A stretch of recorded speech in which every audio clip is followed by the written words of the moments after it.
TKS. Elangovan Dravida Munnetra கழகத்துடைய மூத்த தலைவர்கள் ஒருவர் இணைந்திருக்கிறார். இந்த நெல்மணிகள் விவகாரத்தில் அரசுக்கு கண்டனமும், திமுக அரசை மக்கள் வீட்டுக்கு அனுப்ப போவது உறுதி அப்படிங்கிற ஒரு பொலிட்டிக்கல் மெசேஜையும் சேர்த்தே விஜய் கொடுத்திருக்கிறார். உங்களுடைய ரியாக்ஷன் சார்?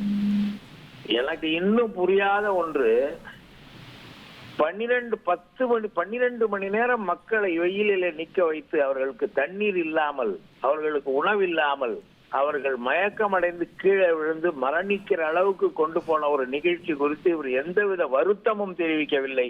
ஏன் 12 மணிக்கு வந்து பேசுவதாக சொல்லிவிட்டு 7:30 மணிக்கு வர வேண்டிய நிலை ஏற்பட்டது என்ற காரணத்தையும் விளக்கவில்லை. எதையும் செய்யாமல் அமைதியாக இருந்துவிட்டு இப்பொழுது அரசியல் பேசுகிறார் என்றால் அந்த மக்கள், தமிழ்நாட்டு மக்கள் ஏமாளிகள் அல்ல.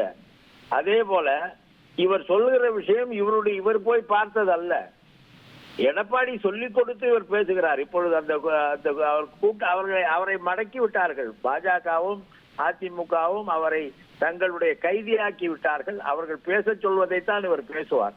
ஆனால் உண்மையிலேயே இந்த ஆண்டு நெல் கொள்முதலில் எந்த பிரச்சனையும் விவசாயிகள் எழுப்பவில்லை.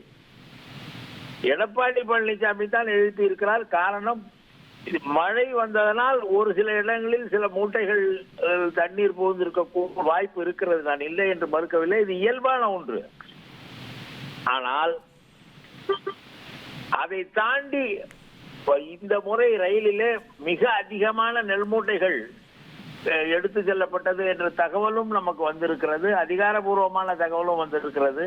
இதையெல்லாம் மறைத்து விட்டு எடப்பாடி பேசுவதை கேட்டுக்கொண்டும் பாஜக சொல்வதை கேட்டுக்கொண்டும் பேச வேண்டிய நிலைக்கு விஜய் தள்ளப்பட்டிருக்கிறார் என்பதுதான் உண்மை. அவர் அந்த பக்கமே போகவில்லை.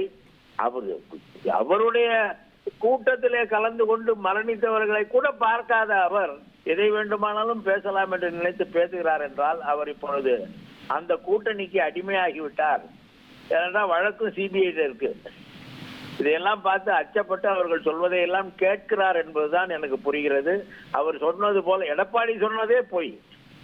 எனவே அந்த பொய்யை இவர் மீண்டும் வலியுறுத்துகிறார். காரணம், எடப்பாடி சில அதிமுக காரர்களின் அரிசி மூட்டையை எடுத்து வந்து காண்பித்து அதை வைத்துக் கொண்டு பேசுகிறார். அவர்கள் என்ன திட்டமிடுகிறார்கள் என்று எனக்கு தெரியவில்லை. அதிலே உண்மை இல்லை, முறையாக எல்லாம் நடந்திருக்கிறது என்பதே பல செய்திகள் சொல்கின்றன. ஆனாலும் இவரையும் தூண்டிவிட்டு பேச வைக்கிறார்கள் என்பதுதான் எனக்கு தோன்றுகிறது. உங்கள் தந்தி ஒன் தொலைக்காட்சியில் கர்ணன் தினமும் இரவு 7 மணிக்கு காண தவறாதீர்கள்.